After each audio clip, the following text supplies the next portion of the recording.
a lot of people, there are a lot of new people. They just started tuning into politics, right?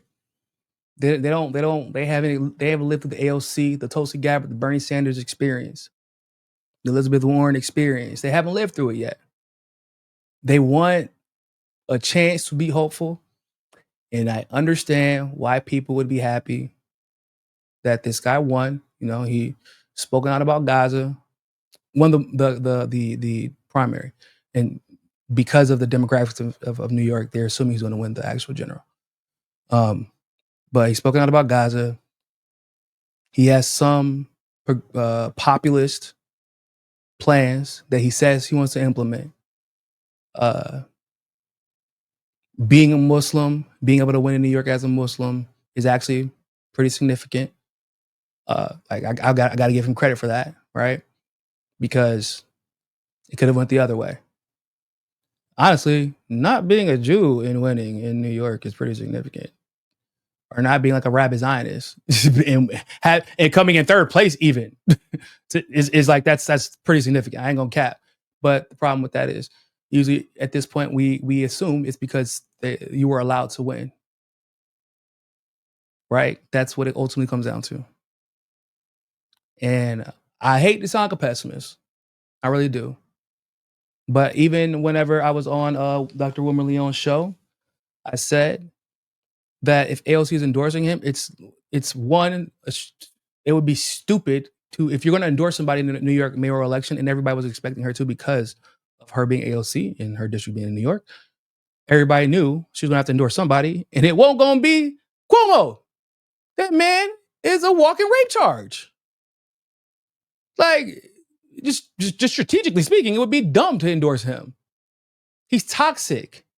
I can't believe that Cuomo actually had the audacity to run again. Like, you get kicked out of your office as governor, which is already that's a huge position, right? It's one of the most famous positions in the state, or in the country, excuse me, probably one of the most famous positions in the world.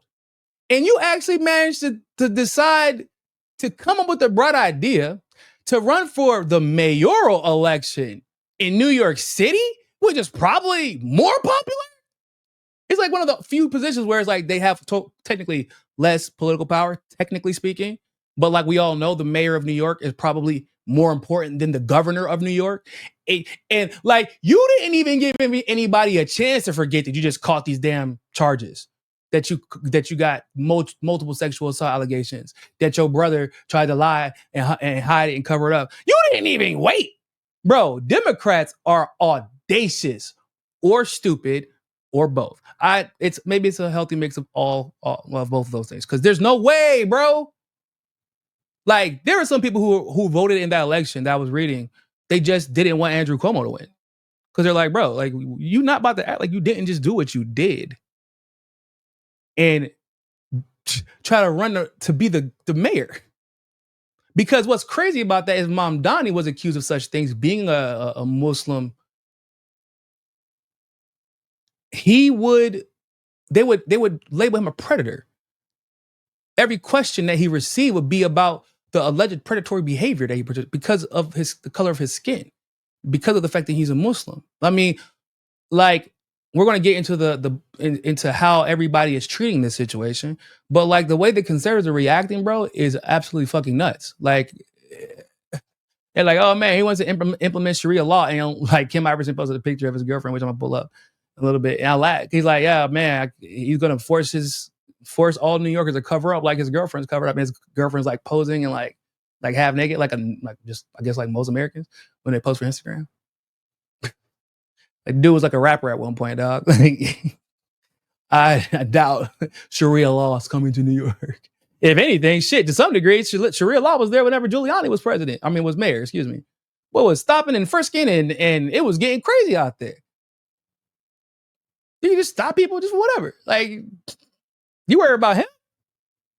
But the reactions have been varied, and we're going to talk about them because I feel like it's important, because we got to learn from the past, but we also have to see where there's this xenophobia and bigotry and nonsense that he's a communist when he's not. And how he's responding is also important because it's making me immediately. It made me immediately. I'm like, oh God, here we go. I don't know if it's ignorance. I don't know if it's on purpose. I don't know what the people who are supporting him. That's also making me nervous as hell. I guess the positive side is like, man, Zionists hate him, so like they're threatening to leave New York, and I'm like, oh, that'd be dope. So I guess that would be one positive outcome. So let's check out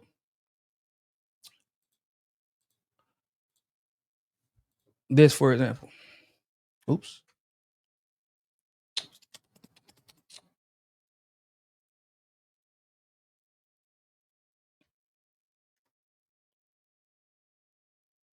This is an interview that he did on MSNBC.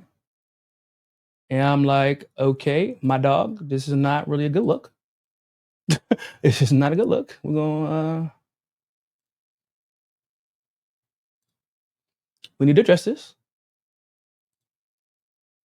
This is why people are worried. And I know that Jewish New Yorkers, like Jewish Americans, are fearful in this moment of anti-Semitism. They're fearful, especially after the horrific attacks that we saw in Washington, D.C. and in Boulder, Colorado. And they're fearful also in conversations that I have heard myself about life in this city. And I spoke to a Jewish man in Williamsburg not too many weeks ago who told me about the fact that he now locks the door that he used to close, that he used to keep open for years because of a fear of who may come in. I spoke to a friend of mine after October 7th who told me about going to his synagogue for Shabbat services and hearing the door open behind him and turning around with a tremor going up his back, not knowing who was walking in and what they wished for them. And ultimately, it's through the conversations I've had with Jewish New Yorkers that I have developed a proposal for the Department of Community Safety that would include an 800% increase in funding for hate crime prevention programs. Because ultimately, we cannot simply say that anti-Semitism has no home in this city or no place in this country. We have to do more than talk about it. We have. Okay. Now you see why people are a little bit okay, you're starting off wrong, my guy. Not for nothing, but can I be frank? My dude has been he's been on the receiving end of some of the most xenophobic, bigoted attacks that I have seen anyone in recent memory experience. Just because you happen to be Muslim and happen to be against the Zionist state of Israel committing apartheid and genocide in Gaza, and you get on MSNBC and you start talking about this increase in anti-Semitism that isn't real.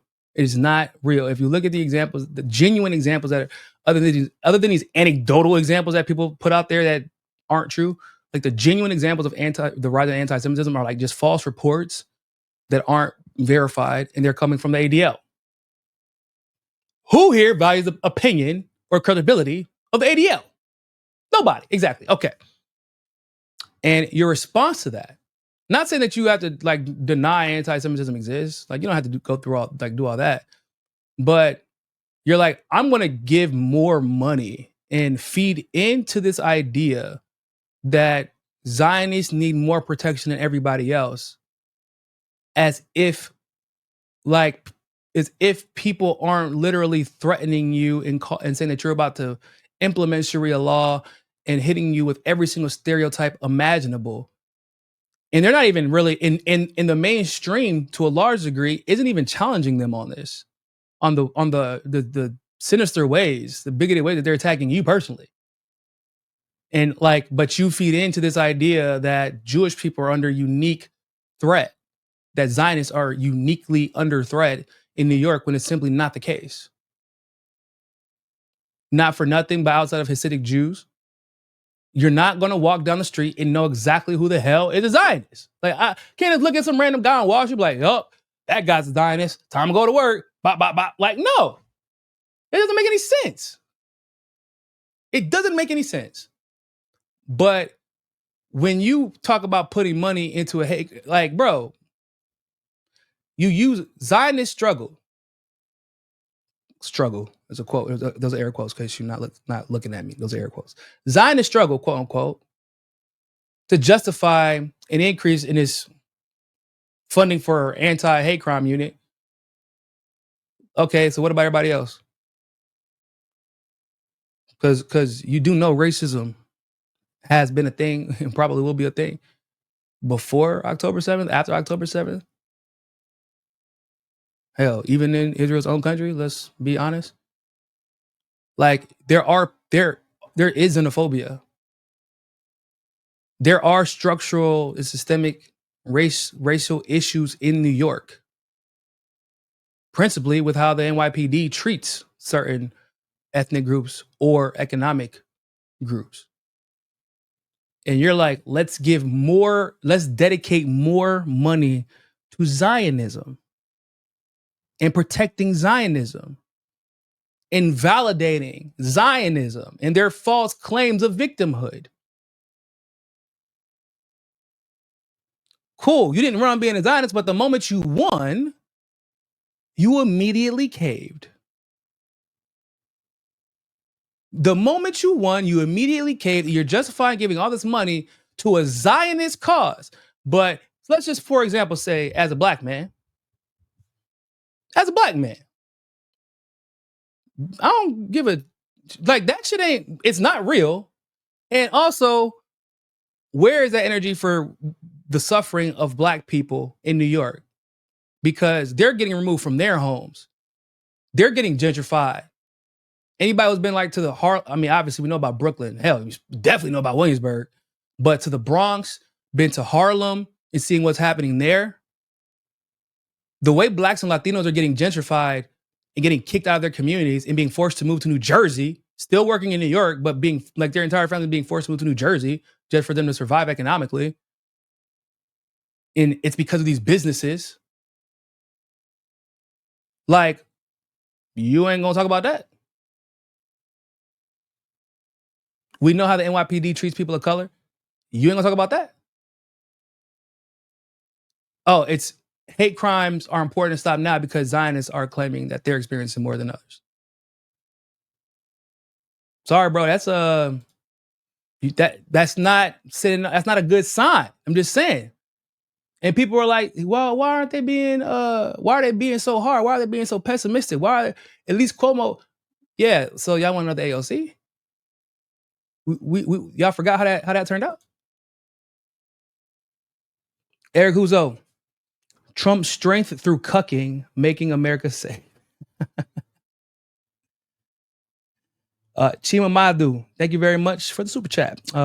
It looks like they just added Cyprus and possibly part of the Balkans to the Greater Israel Project. Yeah, I know. That's what I was talking about earlier. I'm telling y'all, in about a year or two, they're going to be like, what? It was never called Cyprus. But they about to etch that shit into the Talmud out of nowhere. They got for real. Y'all. I hope y'all people in Cyprus are actually prepared for what's happening. Like, because I know we joking about it, but like there are Israelis that literally they bought land in a matter of weeks. It's hard to. I need you to know the process of buying land is difficult. It's especially if you're not from the place. Unless you buy it with cash. And even with cash, it's still a process. And they're like, in the last week or two, Israelis are just buying land in another country. I'm like, oh, shit. Yeah, we know what that means. Good luck. Oh, yeah, all right. It's okay. Sir Bikes a Lot. Author of Human Transit, Jared Walker, says that fare-free transit equals fewer buses. Your vision is in your budget. Fare-free transit equals fewer buses. There to some degree that's true, but I don't know if that can necessarily be claimed for New York, because New York actually takes taxes like out. Like even so, if I live in upstate New York, I still get money taken out of my check for the metro. People don't know that, like, but yeah, that's a thing. In fact, I know a candidate that ran on stopping that, basically. But in the case of New York, I'm not sure if that's true. Just to be clear, it could be. I would have to sit down and look at the numbers, et cetera, et cetera. But I do know that New York wastes a lot of money, and New York also charges, for example, obscene amounts of money to enter the city via personal vehicles. Right? Have y'all driven to New York City before? Like, dog, The last time I know it's higher than that, but the last time I went to New York, the toll was like $17 to enter the city to enter. And then if you want to leave the same day, you're paying 17 more. And that's like the first toll. You got to pay if you want to enter the Bronx. You got to pay and there's so many people paying for tolls that it makes sense that you would assume that public transportation would actually start to reduce in price, because so many people are starting to drive, because unfortunately cost of living has become so high in New York that people are living outside of the city. So they have to drive into the city to work, and they return home outside the city, and more people are driving more than ever. So if the money was being spent wisely and being allocated the way it was supposed to, it should reduce the amount people have to pay to ride the subway, to ride the buses, but it's not. That is also rising. And it's not like everybody is getting raises to the degree that you would think they are. Right? So I'm not saying that the transportation should be absolutely free, but I do believe that there should be a lot more exceptions. For example, in Brazil, students ride for free. College students also ride for free. And some jobs, they actually have to pay for your transportation. And if that's the case, a lot of the time the transportation, they'll give a discount to the job because the job pays in front, right? They pay like a month in advance. Things like that. Like there should be some type of exception. It should be accessible. Like one of my biggest gripes, I'm a New Yorker. I was born in New York. When I moved back to New York as an adult, I couldn't believe. I'm like, bro, like I have to measure every day to think, like, is it cheaper to drive, or would it make more sense to take the metro? And then I started thinking, like, damn, bro, if I had like a family, this could be a problem. Because if I didn't have a car, right? For example, my uncle and my cousins live there still. And I was like thinking, they have a car, but I was just thinking like, damn. So like whenever they were all in high school at the same time, they didn't go to the same high school. So there was that. So one's taking a metro, others taking the bus, others taking the metro. My uncle has to go to work, and my aunt has to go to work. My aunt drove the car, so like he was likely taking the metro or the subway wherever he was going. And I'm like, bro, that's like $7 every time you. What the hell?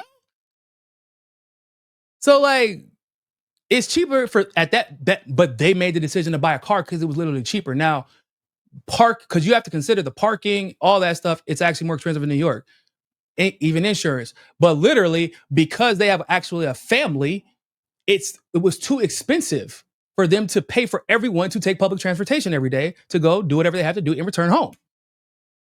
That is absolutely insane. It kind of defeats the point of living in New York. So, yeah.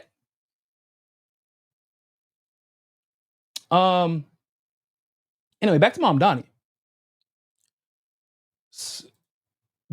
Other thing that, he gets raises red flags for people who've been paying attention for longer than a year.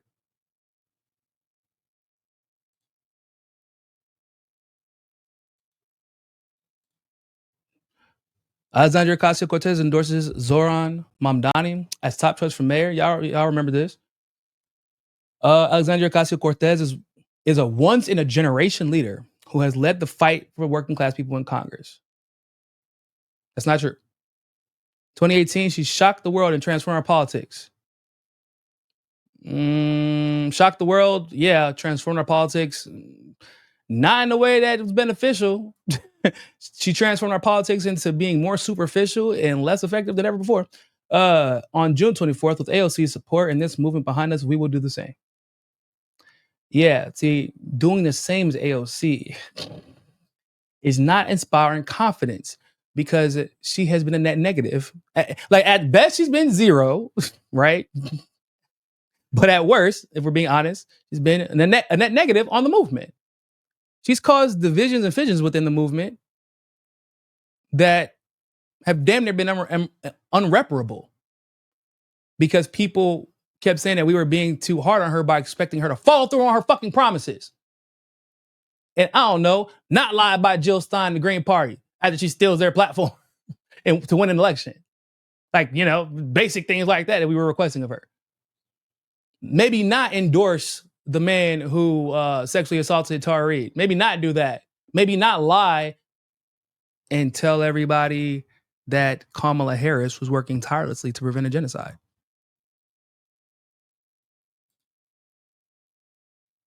Eh? If he was gonna stand on business, like I'm not saying be like, nah, fuck you, you ain't gotta do all that. But you could just let it slide. You just, okay, cool, whatever. You don't have to acknowledge it. You don't have to celebrate it, and you don't have to celebrate her for being somebody that she is not when she's actually been problematic to the movement. The only reason that you would celebrate that is if you were being opportunistic and you had some intention to engage in the same type of behavior that she engaged in politically. I hope that's not the case, but do you understand where people are coming from? I'm not really trying to tell y'all how to feel about him being victorious. I'm just trying to help y'all understand why people are so skeptical. There are legitimate patterns that we're seeing with his victory and his responses that should make people at least be a little aware or conscious before they put all their eggs in one basket, expecting him to be somebody that he's not, expecting him to save the day. Because like at the end of the day, we can't trust politicians to save the day. Hell, Kshama Sawant's running for office. I hope she wins. I think she's great. And she would probably tell you, don't trust her. She's going to do her job politically. She's going to do as much as she can. But really, her politics is in her activism. That's what makes her so great and so effective. She would tell you not to trust politicians. She would tell you not to trust. She would say, you can trust me as a person, but as a politician, don't trust politicians. She would tell you that. You can trust the activist, Kshama Sawant. And it's because we've seen the consistency. But she would not get on the news after winning an important election. And she's running for one right now. But she wouldn't get on the news and then try to convince y'all that we got to look out for Zionists, but we got to invest more money into Zionism. That's how we should be investing the money of New Yorkers. It's not a good look. She wouldn't, if AOC endorsed her, which would never happen, but if AOC endorsed Kshama Sawant, I don't know. Kshama might actually be like, nah, you can keep that shit. She might actually be the one to say that. I don't know, but she definitely wouldn't be cheering it and celebrating it as if it's something to be like grateful for. I don't want a duplicitous mouthpiece for the Democratic Party endorsing me, to be quite frank. I don't want it. I don't want your endorsement. I don't want your endorsement to be seen as a reflection of my politics and my integrity, because that's not a good look. But he brags about it. Here we go again. Look, this is.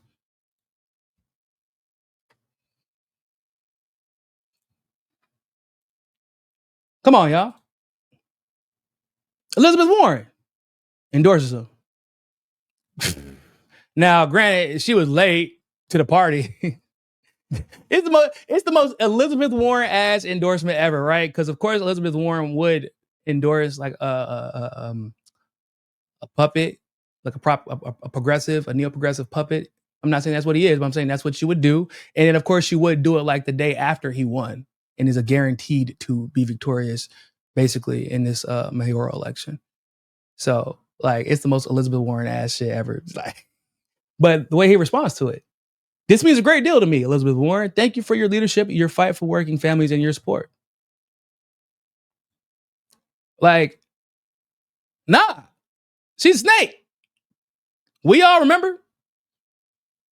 So it makes me believe that you are once again, that you fall into the category of these politicians. Right? You fall into the categories of the Elizabeth Warrens, the Bernie Sanders of the world, the AOCs of the world. Or you haven't really been paying attention as long as people might think you have, right? And you aren't prepared for what's coming. You aren't prepared. Being the mayor of New York, y'all, dog, that shit ain't small potatoes. There is a whole other, like, everybody knows, like, New York, there's New York that everybody sees, and there's like the underground, like, how New York really functions, who's really running New York. That mob shit is real, y'all. Not beyond the politics. All the other stuff is also real. And if you aren't prepared, like, you don't even recognize who the snakes in the grass are right now, that's problematic. And then doesn't instill confidence. And it could be a problem for the movement when people once again invest in somebody who is either not prepared for the job or never had intentions on carrying out the policies that he pushed in order to get those votes and your money and your time and your energy and your effort. He's meeting with Hakeem Jeffries and Chuck Schumer and a few. Y'all know that. Like, he already agreed to it. But think about it. Think about this, people. Why would Mamdani need to meet with Hakeem Jeffries and Chuck Schumer? Why would he need to meet with the Senate Majority Leader and the House Majority Leader or House Minority Leader for the Democrats? Those two have nothing to do with each other. I'm the mayor of New York. Chuck Schumer, from a perspective of, like, maybe wanting to just meet with another New Yorker who's also a politician to know what New Yorkers are feeling. Like, okay, maybe, but like, that's about as far as that goes. But you want me to sit down with party bosses, and 100% it's to tell him how things are going to roll whenever he wins. Because once again, yeah, there is like this small possibility that Andrew Cuomo might still run because he created a whole other party so that his name could remain on the ballot for the general election in case he lost the Democratic primary. But he said that he's reevaluating it because he actually took an L, and it looks like the party bosses have decided to get behind Mamdani. And if the party bosses have decided to get behind Mamdani, ladies and gentlemen, it's not a good time. Right? It's not a good time. We have to, it sucks. I don't like being a pessimist, but I'm not the type to ignore patterns either. Not going to ignore my lying eyes. Now, I will say this weird shit that we've been seeing about the Republican and the conservative response to Mamdani, like, oh man, he's a communist. There's nothing communist about that boy. I saw a post that was in, let me show you Kim Iverson post real quick. It was hilarious. Cap. She said, will women in New York be forced by this crazy jihadist to cover up their necks and ankles the way Zohran Mamdani's wife is forced to? Because literally, this man, he's just a regular New Yorker, guys. He just happens to be Muslim. Relax. It's funny. It's funny the way that that conservatives have reacted to this guy winning. Their biggest gripe with him is that he's not a white Zionist. It's actually kind of it's unsurprising. It's unsurprising. It's still weird though. Hold on, let me see if I can find that post. There was a post from Benny, what was his name? Benny Dumbass. I got him.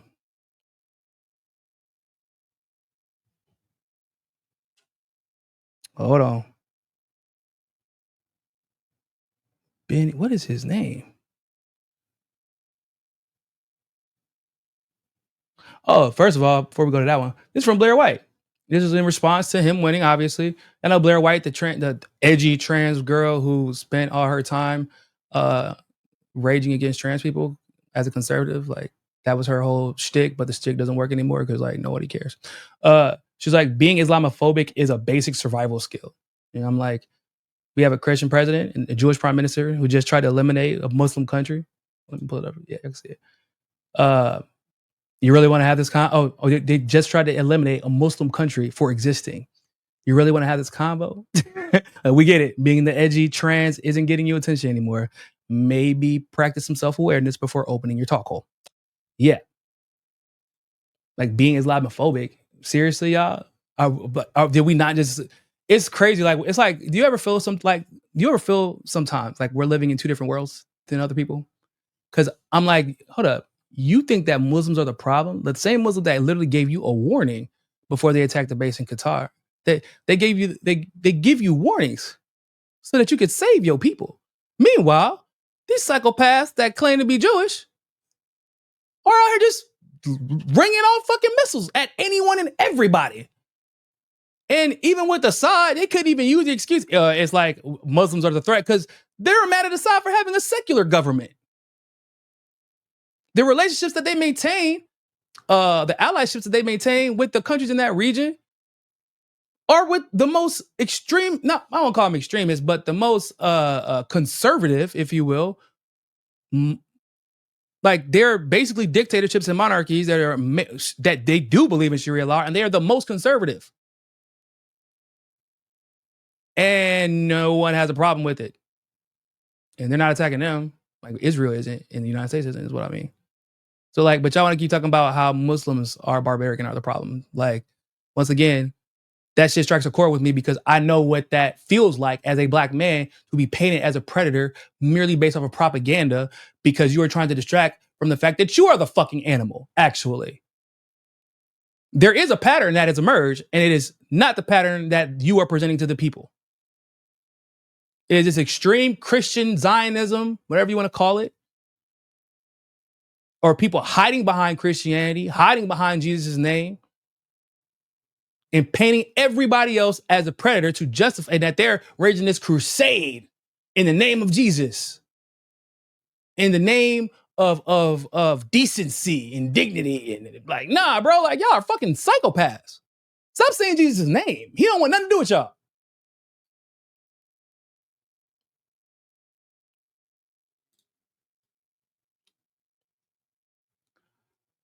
Let me see. I still got to find this post because I couldn't.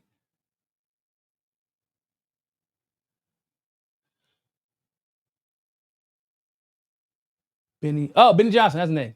There you go. This man, look at where you put it up. NYC in 2001. We will never forget NYC in 2025. Elects Muslim jihadists. What? Like, do y'all see this shit? Do y'all see this? Like, what's your policy critique? You don't have a policy critique? So it ain't the rent freeze. It ain't like trying to lower the cost of public transportation or rein in the NYPD. It's just the fact that he's a Muslim and he's brown. And that means he's a jihadist. Sir, you are insane. Yeah, like that is insanity. I really can't even put into words how that, and the fact that it got so many, like, bro, 164,000 likes. I don't understand. It's like, why are you calling him a jihadist? That's what I'm confused about. Is this man fought in some kind of conflict that you were aware of? I'm not aware of any conflict that Mamdani fought in. Like, is he just a jihadist because he's Muslim? And by the way, if my memory serves me correctly, the translation that is used for jihadist is actually not what people think it is. It's actually just suffering. Jihad is like just suffering, like a struggle rather. Like that's what jihad is, a struggle. Like you can go through your personal jihad, which is like your personal struggle, if I'm not mistaken. So like even the term jihadist is actually a misnomer, but Americans are Americans. So there's that. Also, I responded because I was like, this is insane. I said, well, there's one thing that we learned from the mayoral election in New York. is that conservatives are still unabashedly and illogically xenophobic as hell. Also, you can blame your conservative president for allowing 9/11 to happen. Everybody else is following orders. And I believe that 100%. It wasn't Muslims dancing whenever 9/11 happened. Last time I checked, it was Israelis getting a groove on, getting jiggy with it. That's who was dancing, right? If I'm not mistaken.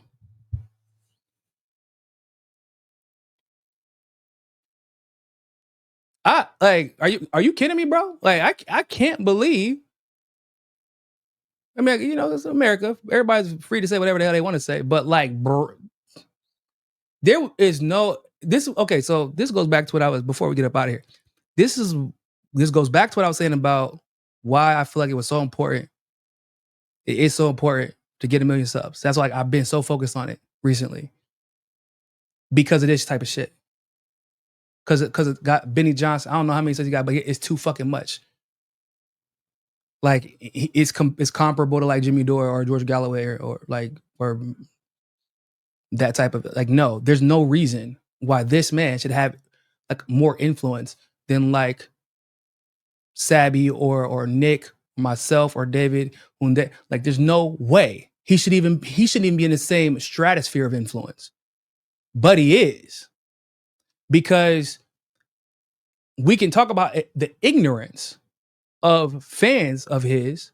We could talk about the ignorance of the support that he receives, but they support him.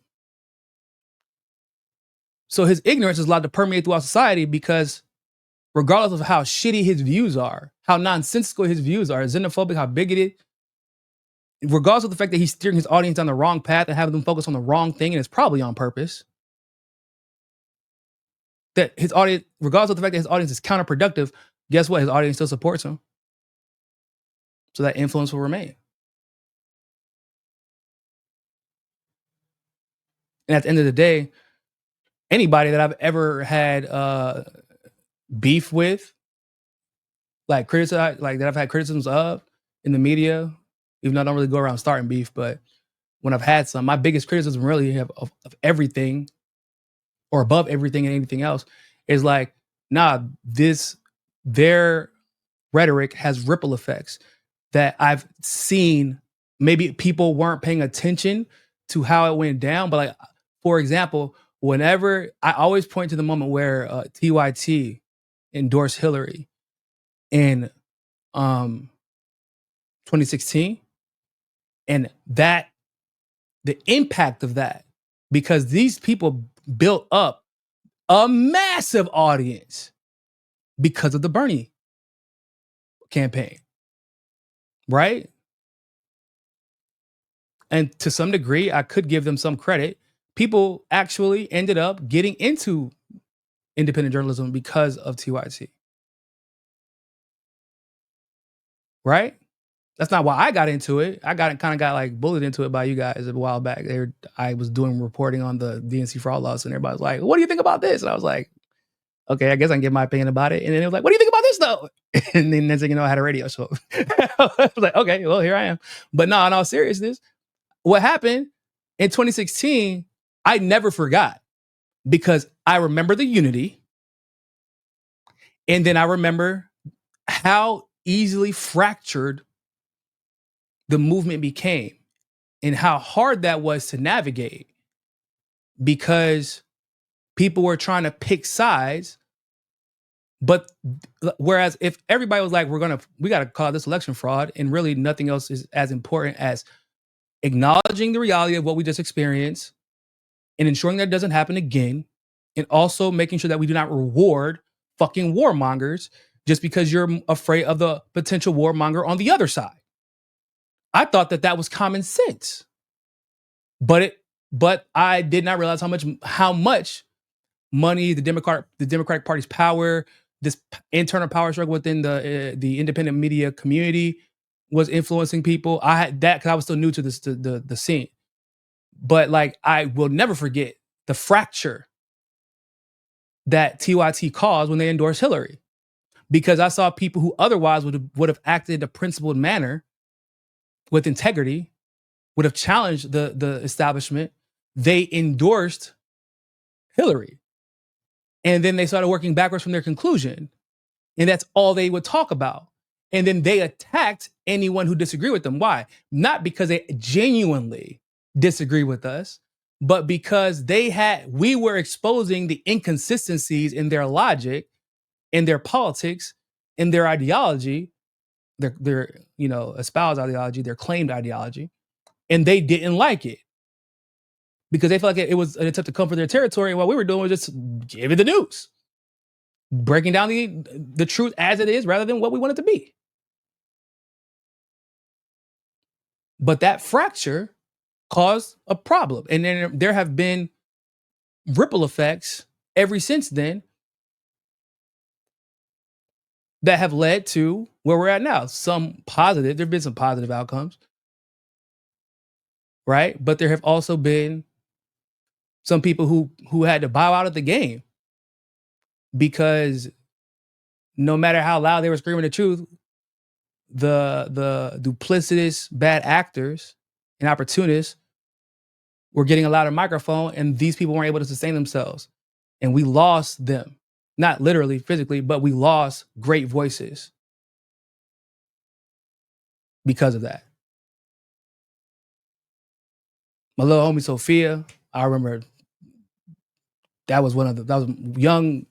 I mean, she was a genius for her age when it comes to her understanding of politics. Robbie Martin got his work stolen by somebody, I'm not even gonna say who it was, but somebody that y'all well know. And it was becoming unsustainable for him because he was investing his time, energy, and effort and money into covering a particular story. And he was breaking everything from it. And then this person stole it and got all the credit for it. And then didn't want to give him the credit for it. And he knew it was because he had a bigger platform. So if Robbie came out and said what really happened, people would be like, oh, you're just jealous. And Robbie ain't jealous of nobody. Like, he never really asked for credit. But in that particular case, the dude was covering a story down the street from his crib. Like, you're like, dog, there's no way you could have gotten this information without me reporting it first. And he just like, yo, just give me a little mention in the article. Nope. In fact, the dude got mad at him. There are so many stories like that people don't even know about. And then you look at like the Benny Johnsons of the world, thriving in chaos. But I can't critique them as much as I can credit their base, because their base, as rabid and ridiculous as they may be at times, they support the people that they support. And there are people in our base that they'll support us, but then like, if you disagree with them one time, if you might support something that somebody said, or if you're willing to coalition build or things like that, they immediately, oh no, I don't like you anymore. There's not that conviction that a base like Benny's would have. And it's a shame. There has to be some type of commitment to uplifting the truth. And it can't be shallow. It can't be shallow like we've seen. And it can't be based on this little rat race, a popularity contest. It's got to be based on the truth and who we know are going to uplift the truth. And we don't see that enough. We just don't. Sir Bike Slack, go read the Gray Zone piece on the dancing Israelis. They're just typical racist Israelis. Yep. I covered that. I actually covered. I did it in conjunction with them at one point. When they did the Dancing Israelis piece, I did a hotspot video about the Dancing Israeli piece. That piece is crazy, by the way. If y'all haven't checked it out, you should, because it's fucked. I don't know how to describe it. But yeah, man. Like I was saying, we definitely, if you look at the way that this reaction to Mamdani, it's all those aspects that I covered because they were all important to cover. I'm not even making a judgment call on a guy yet. I like to wait and see actions first. And he hasn't ran for office. So, he hasn't served office. So I don't know. I can only know what his actions are if he wins. But I can advise and give warnings because that's important, because we have to acknowledge patterns.